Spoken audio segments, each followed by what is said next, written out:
Let's move on to the first main topic today. And our first main topic today gets submitted to us by Chris Walters, who writes, "Greetings, John. Not the biggest DCEU fan in the world, but I have liked a number of Zack Snyder's movies, and I just read that he's not only making a new zombie movie for Netflix that has a huge budget of around $90 million, but that he also just wrapped shooting it. What are your expectations for this movie, and are you excited to see a new Zack Snyder movie again?" All right, thanks a lot for saying that in. And yes, Army of the Dead.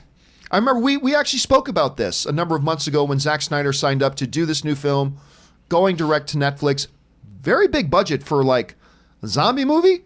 It's a pretty damn big budget. I mean, not the same budget he would have had on, Batman versus Superman, but for a zombie film, this is a really impressive budget. And it's an interesting sounding little premise. This is how Snyder described the film. A zombie plague hits Vegas. Okay, I'm interested right there. Right, me too. I'm already on board.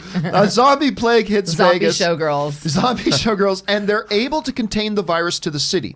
They build a wall out of shipping containers, and then the city falls. And 6 years later, one of the casino owners hires this group of zombie soldiers to go get his money that he left in a safe in a casino. So it seems like you've got a little bit of a mixture of a zombie movie, of a Vegas movie, and of a heist movie. What's not to like? Listen, for all the crap that Zack Snyder has taken over the DCEU, and some of the criticism is deserved, some of it is not. I'll always be in his debt for giving us Man of Steel. I love that movie deeply and passionately. He's also done a number of other great films, obviously 300. I still think one of his most underrated movies is this little animated film he did called The Owls of Gaul, which I thought was really fun. I really, really enjoyed that. And it's a different type of movie for him and all that kind of stuff. Now, he's a little hit and miss too. Sure, almost every filmmaker has a bad day at the office. I was one of the people that, while I desperately loved Man of Steel, and I enjoy Batman versus Superman, all that kind of stuff, I was one of the people, and I still am, that really felt it was time for Zack Snyder to move on. Not only for the good of the franchise of the DCU, but I thought for his own good. For his own good, it was time for him to move on. And all I can do is speak for myself here, Rob, in the sense that I think this is a great move for him. Like we said this before when they first announced that he was doing this. I think breaking out again, getting into the zombie genre, which he has a little bit of success in his past, I think this is a really good move, both from a content point of view, from a creative point of view. And I got to tell you, I like the synopsis of this. I'm looking forward to seeing this movie, even if Netflix never lets us know when it's going to release, because they're terrible at that. Anyway, Rob, you're seeing things about this movie. What do you think about the sounds of it? Well, you're talking about the budget. This is no World War Z, John. Come on. It doesn't. True. Seriously, I worship at the altar of George Romero's original Dawn of the Dead. So when Zack Snyder was tapped to direct the James Gunn written remake of Dawn of the Dead, I was so vehemently opposed. I'm like, I'm never going to go see this movie. And I went to the theater and I liked it. I mean, I was never primed to hate a movie more than Zack Snyder's Dawn of the Dead. And I walked out of that movie with a big smile on my face going, wow, that was pretty good.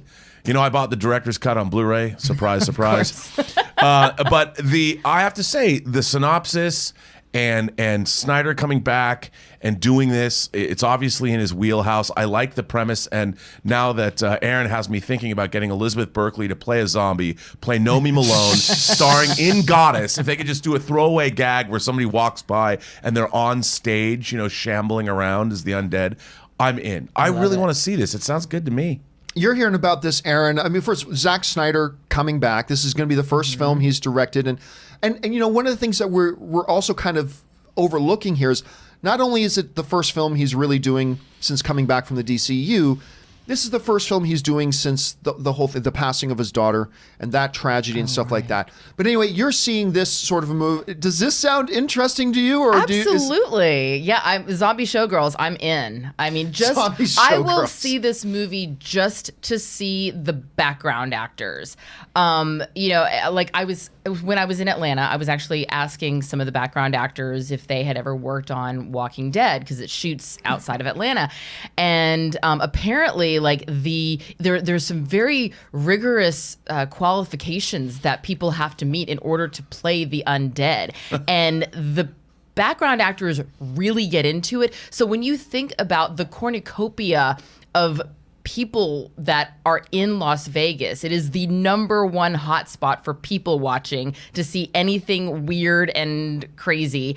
And to imagine all of those people as the undead, I'm in. Additionally, this cast is pretty remarkable. I mean, a very exciting, diverse cast, not just with lots of men and women in different backgrounds, but also it's almost like a United Nations of zombie killers, because you have actors from Canada, from Germany, from Japan, India, France, Mexico. I love the fact that between Dave Bautista and Crystalia, I think we're going to have a really nice comedic element. There's going to be a lot of, Dave Bautista zingy one-liners that come in. And I'm mispronouncing his name, Hiroyumi Sanada, who I can't pronounce his name. Who's awesome, by the way. But I love him. Love him. So good. Him. He was incredible in Westworld.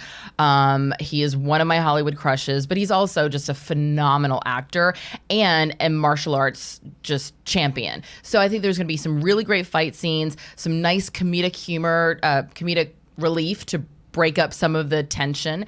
And I think it's going to be a really fun film. And by the way, I should mention here, you mentioned you were in Atlanta. We should have said this off the top. The reason you were gone for 3 weeks, the reason you were in Atlanta, you've been off shooting CW's Dynasty for the last 3 weeks. I have. So it's been great. You got like episodes of All Rise on CBS airing. You're doing Dynasty. Lucifer. You're doing Lucifer coming up. You did 2 CW shows like within almost a calendar year between Flash and that. So yeah, I'm glad you enjoyed your time in Atlanta. I had a wonderful also time. A little selfishly glad that you're back. Did Joan Collins? Did they bring her back at all? Not while I was there. But you know what was interesting? Oh my gosh, who played Dominique Devereaux? Dude, I've never seen any of the episodes of Classic she's Dynasty. a famous African-American actress. Oh my gosh, I've been talking about her for 3 weeks and I just blanked on her name. Anyway, she passed away right when I got there. So there was a lot of talk about her. But she was not a part of the current cast, right? No, nobody was in the original. But it was really cool, I have to say, for someone who high school was pretty awful. Like I just got bullied and just endlessly. It was awful, awful, awful. There was something so validating about being able to walk into work and have Grant Show, who of course like in high school was the star of Melrose Place. Yeah. And every time I looked at him, I'd be like, hey, you know what? 14-year-old Cookie Cummings, you're going to be okay. Because one day, that handsome man that you get to watch on Melrose Place every night, you're going to sit next to him and be like, so, Grant, how was your weekend? So, was that your nickname in high school? Cookie. Oh, Cookie. Yeah. Oh, yeah, that's all through junior high and high school. Her, My college diploma actually says Aaron Cookie Cummings. Lynn Cummings. Wow. Yeah, when I was getting a journalism degree, and all my teachers were like, with a name like Cookie Cummings, you're going to have to go into broadcast. And then I was like, I'm going to be an actress. And they were like, oh, you're going to go into porn then. All right. Clearly. Shockingly, I somehow have a semi-professional career. Listen, Still get naked. Question is here, guys. What do you make of this whole thing about the Zack Snyder situation? Are you looking forward to this movie? Do you think this is the right move for him? Do you think he maybe should have done something outside of the zombie thing? I thought it was a good first step. Jump down to the comment section below and let us know your thoughts. All right.